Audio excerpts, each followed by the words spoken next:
Hello everyone, कैसे हैं आप सब। आई होप सब लोग बढ़िया हैं एंड सबकी प्रिपरेशन बढ़िया तरीके से चल रही है। तो जब से मैं एनटीपीसी CBT2 के आंसर के शेयर करी हूँ, बहुत ज़्यादा लोगों के कमेंट आ रहे थे मेरे स्ट्रेटजी के बारे में, स्पेशली जीके जीएस के लिए कि आप कहाँ से कंप्लीट करे हो। तो इस वीडियो में बात करने वाली हूँ मेरी खुद की स्ट्रैटेजी के बारे में। तो चलिए वीडियो को स्टार्ट करते हैं। तो सबसे पहले मैं बात करूँगी जीके जीएस के बारे में, बिकॉज सबसे ज़्यादा कमेंट जीके जीएस को लेके ही थे। तो जीके जीएस की बात करूँ तो जीके जीएस मैं अपने बेसिक लूसेंट से करी हूँ। लूसेंट के बुक तो नहीं ली थी मैं, बट मैं पीडीएफ से कंप्लीट करी हूँ। एंड लूसेंट आई थिंक जब से मैं प्रिपरेशन कर रही हूँ तब से आई थिंक 10-15 बार तो मैं अभी तक पढ़ ली होंगी। बट लास्ट 6 मंथ से मैं लूसेंट नहीं फॉलो कर रहा हूँ। रीज़न बीइंग कि लूसेंट ने बेसिक चीज़ें तो दी हुई हैं, बट जब भी एग्जाम्स में पूछे जा रहे हैं वो बेसिक चीज़ें नहीं पूछी जा रही हैं। बहुत ज़्यादा की पॉइंट्स, छोटी छोटी चीज़ें पूछी जा रही हैं एग्जाम्स में भी। तो मतलब उतने ज़्यादा क्वेश्चन लूशन से नहीं बन रहे थे। तो अभी लास्ट 6 मंथ से मैं खान सर की एक बुक है, मैं दिखाना चाहूँगी। ये पॉकेट जीके करके सामान्य विज्ञान की ये बुक है, मतलब कि बहुत अच्छी बुक है ये। इसमें की पॉइंट्स, इतनी छोटी छोटी चीज़ें आना बहुत अच्छे से दी हुई हैं। एंड मैं जब से मतलब लास्ट 6 मंथ से मैं इसी को फॉलो कर रही हूँ। एंड अब तक तो मैं आई थिंक 5-6 बार इसको रिवाइज कर चुकी हूँ। एंड जब भी एग्जाम देने जाती हूँ मैं इस बुक को एक बार रिवाइज करके पूरा जाती हूँ। तो मोस्टली मेरे क्वेश्चन 70-80% इस बुक से बन जाते हैं। तो आई विल सजेस्ट कि आप सबको इस बुक को फॉलो करनी चाहिए। एंड इसके अलावा मैं किसी भी टीचर्स को नहीं फॉलो करती हूँ। अगर स्पेशली कोई टॉपिक ना समझ में आए तो मैं यूट्यूब पे देख लेती हूँ, बट वैसे मैं किसी टीचर को फॉलो नहीं करती हूँ। मैं इस बुक को ही बस फॉलो करती हूँ। एंड मैं इतना देर से अटैच हो गई हूँ ना कि मेरे को बहुत अच्छा लगता है इस बुक को पढ़ने में। एंड जब क्वेश्चन बनने लगते हैं तो आप किसी चीज़ से अटैच हो जाते हो अच्छे से। तो मेरे को ये बुक बहुत ज़्यादा पसंद है। एंड मैं कहूँगी कि आप सब इस बुक को ले सकते हैं। मेरी फेवरेट बुक है ये, बहुत अच्छी बुक है। जीके जिसके क्वेश्चन अच्छे खासे बन जाते हैं इस बुक से। तो जीके जिसकी मैं अभी यही फॉलो करती हूँ। एंड आप सबको सजेस्ट करूँगी कि आप सब इस बुक को ज़रूर लीजिए।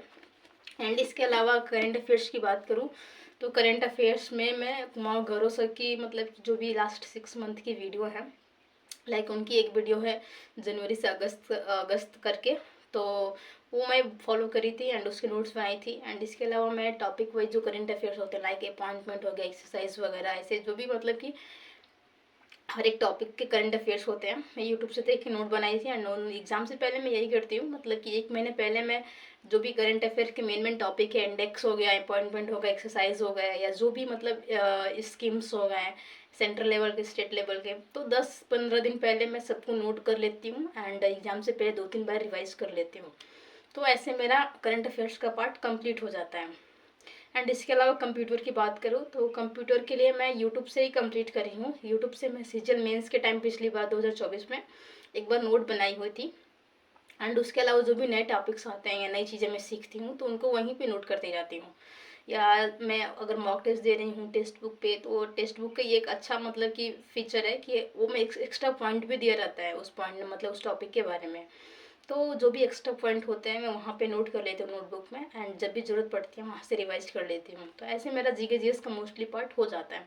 तो आई होप कि आप सबके लिए मतलब जीके जीएस का जो मेरी स्ट्रेटेजी है वो मतलब हेल्पफुल हो। तो अब बात कर लेती हूँ मैथ के लिए। तो मैथ के लिए मैं मोस्टली तो अभी गगन सर को फॉलो करती हूँ, बट बेसिक मैं अपना राकेश सर से करी हूँ। राकेश सर की एक पीडीएफ आती है, हिंदी एंड इंग्लिश दोनों में आते हैं, तो उस पीडीएफ को मैं बार बार रिवाइज करती हूँ। एंड बहुत अच्छी पीडीएफ है, उसमें हर टाइप के क्वेश्चन कवर हुए हैं।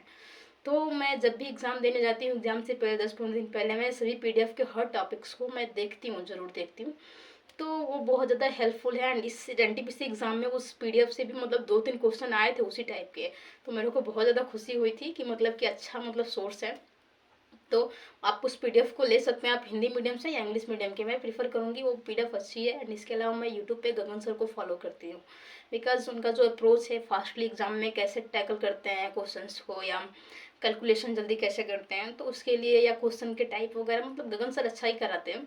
तो अभी मैं यूट्यूब पे गगन सर को फॉलो करती हूँ एंड बेसिक राकेश सर से कंप्लीट करूँ। इसके अलावा आप जिस भी टीचर से, इतने ज़्यादा मैथ के टीचर हैं जिससे आपको समझ में आए आप उससे कर सकते हैं। तो ये आपकी विश है कि किस टीचर से आपको समझ में आ रहा है। तो ये हो गया मैथ का। एंड मैथ के लिए मैं डेली 1 या 2 सेक्शनल तो डेली मैं देती हूँ टेक्स्ट बुक से। एक दो सेक्शन देती हूँ, और जो भी टॉपिक्स लाइक ये आज का क्वेश्चन जो भी गलत होते हैं मैं उनको नोट पे नोटबुक मतलब नोट करते जाती हूँ, एंड जब भी ज़रूरत होती है वीकली या मंथली मैं उनको रिवाइज करते जाती हूँ। तो ये चीज़ बहुत ज़्यादा इंपॉर्टेंट है। आप ऐसे मॉक टेस्ट दे रहे हैं तो छोड़िए नहीं, आप गलत गलत क्वेश्चन हो गए तो उसको नोट करिए कि कहाँ गलत हो रहा है, या कोई चीज़ें नहीं समझ में आ रही है या नई चीज़ें आपको देखने को मिली है तो आप उसको नोटबुक में नोट कर सकते हैं। मैं यही करती हूँ, जो भी नई चीज़ें आती हैं मैं उसको नोट करती हूँ, और नेक्स्ट जो उस टाइप के क्वेश्चन आते हैं तो उसको मैं इजीली सॉल्व कर पाती हूँ। तो ये आप कर सकते हैं। तो मैथ में ये चीज़ें आप करेंगे तो आई थिंक मैथ के लिए इनफ है। एंड इसके अलावा रीजनिंग की बात कर लूँ तो रीजनिंग में आई थिंक एक बार आप जब सिलेबस कंप्लीट कर लेते हो तो आप जितना ज़्यादा प्रैक्टिस करो उतना ज़्यादा अच्छा होता है इंग्लिश में, रीजनिंग में सॉरी। तो रीजनिंग के लिए तो मैं एक बार पीडीएफ वगैरह से यूट्यूब वगैरह से कंप्लीट करी थी अपना बेसिक सिलेबस, एंड उसके बाद से मैं टेक्स्ट बुक को डेली में एक सेक्शनल या दो सेक्शनल तो जरूर दे देती हूँ, या एनटीपीसी का हो या सीजीएल का हो या सीएचएसएल का हो, किसी भी एग्जाम का हो या लाइव में हो कोई टेस्ट, तो मैं एक दो मॉक टेस्ट जरूर देती हूँ रीजनिंग का, डेली डेली बेसिस पे मैं देती हूँ। तो ऐसे मेरी रीजनिंग मतलब प्रॉपर बनी रहती है, अच्छी रहती है।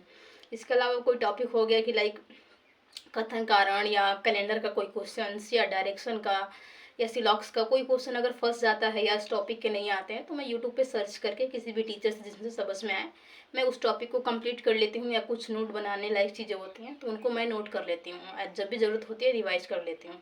तो ऐसे मेरा रीजनिंग का पार्ट हो जाता है। रीजनिंग के लिए मैं किसी स्पेशल टीचर को फॉलो नहीं करती हूँ, बेसिक कंप्लीट करने के बाद मैं जितना ज़्यादा प्रैक्टिस कर हो सके मैं उतना ज़्यादा प्रैक्टिस करती हूँ। तो ये रहा मेरा रीजनिंग का पार्ट। एंड होप इंग्लिश के लिए तो I think English grammar and English vocab है, तो आप इंग्लिश ग्रामर के लिए नीतू मैम की वॉल्यूम ले सकते हैं। वॉल्यूम 1 अच्छी बुक है, ब्लैक बुक तो मतलब वकैब के लिए है ही।